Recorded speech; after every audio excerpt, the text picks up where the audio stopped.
디지털 자산 산업의 책임 있는 성장을 위한 본부 정책 연구에 대해서 어, 성과 보고를 시작하겠습니다. 저희 연구진은 이제 저하고 옆에 앉아 계신 이선영 부연구원하고 서군 부연구원, 그리고 외부에서는 김병현, 권오은, 김성곤, 정웅채 변호사 등이 이제 같이 참여를 했습니다.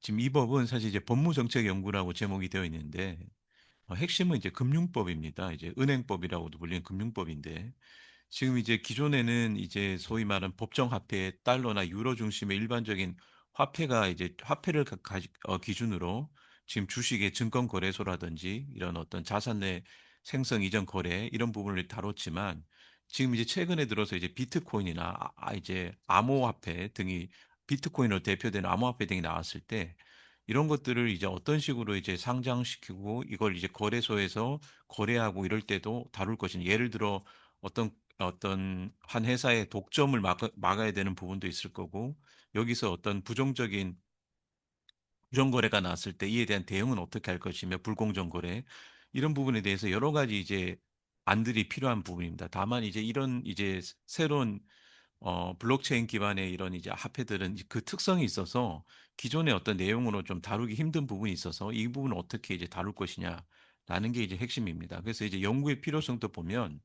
블록체인 기반의 탈중앙화 스마트 계약 토큰화 기술은 자산의 생성 이전 거래 방식뿐만 아니라 중앙 집중적 이제 방식을 취하고 있기 때문에 디지털 자산 자체가 새로운 경제적 법적 가치로 이미 지금 나오고 있습니다.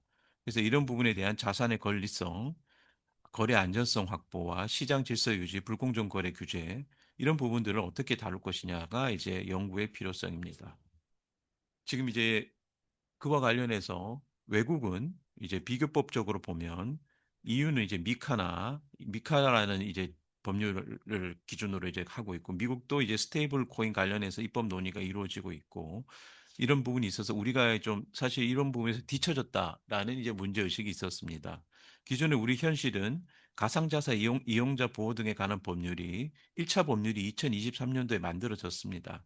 다만 이 법률은 거래소 중심으로, 일단 거래소 중심을 거래를 해야 되니까 시장행위 규제 및 이용자 보호 정도를 다루고 있습니다. 그러니까 이제 더 구체적으로 보면 발행, 유통, 보관, 결제 스테이블 코인, 이게 이제 최근에 또 핫한 이슈인데요. 이런 부분들이 확장된 생태계 전반에 관한 통합적 규율책이 아직 마련되어 있지 않다라고 해서 이제 이 연구가 시작됐습니다. 그래서 이제 본 연구는 이제 국회에서 계류 중에 있는데, 이 사실 지금까지도 먼저 결론을 말씀드리면 국회에서 통과가 되지 않았습니다.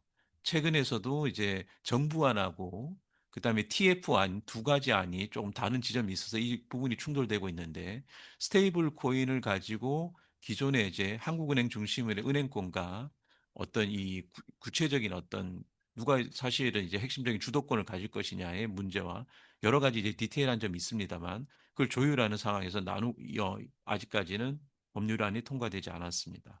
그래서 저희 이제 연구를 함에 있어서도 가장 이제 어려웠던 점이, 사실 시작할 때부터 이제 이게 TF가 만들어져 있어서 이제 작년 초입니다. 이제 TF가 만들어져 있어서 곧 통과될 것이라는 얘기를 듣고 저희도 이제 준비를 했는데 실질적으로는 통과가 되지 않았습니다. 그래서 이제 저희가 이제 중간에도 이제 방향을 좀 바꾼 게, 처음에 이제 그 법률이 통과되면 그 법률에 대한 어떤 평가나 보완 위주로 한번 가보자라는 이제 생각으로 했었는데, 계속 늦어지고 그 안에서도 조율이 어려워지는 바람에 저희도 결국은 먼저 이제 저희가 정책 제언을 하면서 이제 어느 정도 이제 큰 방향, 아주 디테일한 방향까지는 우리가 할 수 없지만 정책 제언으로서 이런 방향으로 논의가 이루어지는 것이 좋겠다라는 것을 이제 했습니다. 제시했습니다. 그것이 이제 여기 연구의 핵심입니다. 정책 제언 파트를 한번 보시면 주요 내용과 정책 제언이 겹치기 때문에 정책 제언 파트를 한번 보시면, 일단은 이제 기본적으로 어떻게 이제 이 그러면 법률을 만들 것이냐라고 했을 때, 통합적인 기본법, 이제 EU의 미카도 마찬가지고 지금 이제 발행, 유통, 공시, 거래 지원, 사업자 감독 이런 것을 아우르는 통합 기본법이 필요하다라고 하는 부분에서는 이 의의를 명확히 했습니다. 그러니까 이제 우리가 너무 이런 시간이 늦어지지 말고 이 단계 일단 기초 틀에서 기본적인 거는 통합지원법을 만들고 나서 그 다음에 이 3단계로 거래 지원 세제 등 디테일한 부분들은 이제 또 나눠서 가는 게 더 낫지 않겠느냐라는 걸 저희가 제시했습니다. 그래서 완성형 단계를 2단계, 3단계로 나눠서 이제 하자라는 걸 먼저 제안했고, 그다음에 이제 개념적으로도 보면 이게 이제 디지털 가상 자산이라는 게 뭐냐라는 거와 가지고도 이제 법령별로 보면 이제 개념들이 명확히 정리되어 있지 않습니다. 왜냐하면 새로운 개념이다 보니까.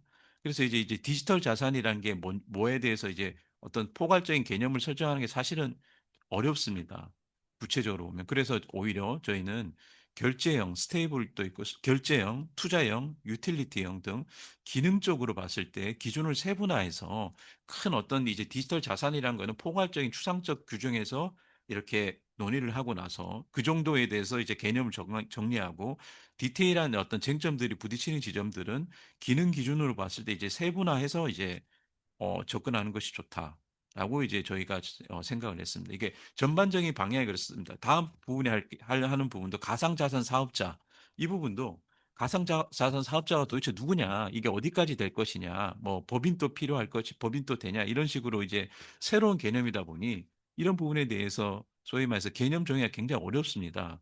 그래서 이제 이런 부분에 대해서 이제 논의가 이 부분 때문에 안 되고 있다면 이 부분 잠깐 이렇게 어, 직접적으로 이제 다 다루다기보다 기능적인 부분으로 매매, 중개, 수탁, 보관, 자문, 일임 등 업무 단위별로 이제 구체적으로 인가는 어떻게 할 것이며 자본금이나 행위 규제는 어떻게 할 것이며 이렇게 디테일한 부분에서 하나하나씩 그 어떤 기능의 특수성을 반영한 설계가 필요하다라는 것이 이제 저희 연구진의 어떤 의견이었습니다. 그리고 이제 이해상충적인 부분, 우리 소위 말해서 불공정 거래와 관련해서도 지금 이제 한 회사가 상장을 하면서 발행에도 같이 관여하는, 그러니까 이해상충 어떤 위험도 항상 존재하기 때문에 이제 차이니스 월의 정보 교류 차단 장치나 차이니스 월의 내부 통제 기준, 준법 감시 등의 법제화가 필요하다라는 부분을 이제 저희가 제시를 했고요.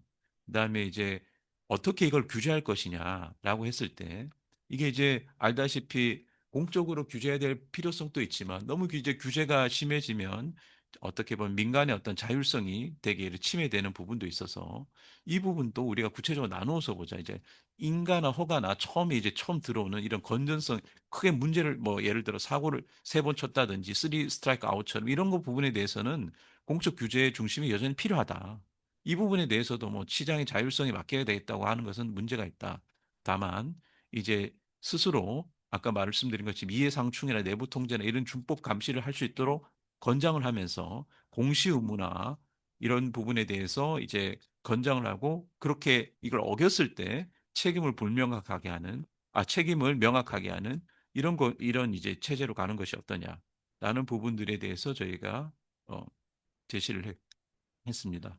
그리고 이제 구체적으로 이제 스테이블 코인 같은 부분에서는 지금 이제 논의가 되고 있는데 이제 아시다시피 스테이블 코인이라는 게 이제 달러나 유로 같은 법정 화폐로 달러나 유로 뭐 금 이런 법정 화폐를 중심으로 이루어졌는데 이 이제 코인이나 이런 부분들을 이 자산의 가치에 연동시킵니다. 이제 이걸 담보로 하는 이런 암호화폐를 말하는데 이런 이제 것들을 어떤 식으로 이제 구체적으로 할 것이냐, 공시화 법률을 할 것이냐 이 부분에 대해서 이제 논의가 있는데 지금 이제 디테일하게 봤을 때는 이제 발행인 인가, 일대일 준비 자산 상환 의무, 자산 구성 제한, 외부 감사, 공시 핵심 요건의 명문화, 이런 부분에 대한 구체적인 내용들을 이제 제시를 했습니다.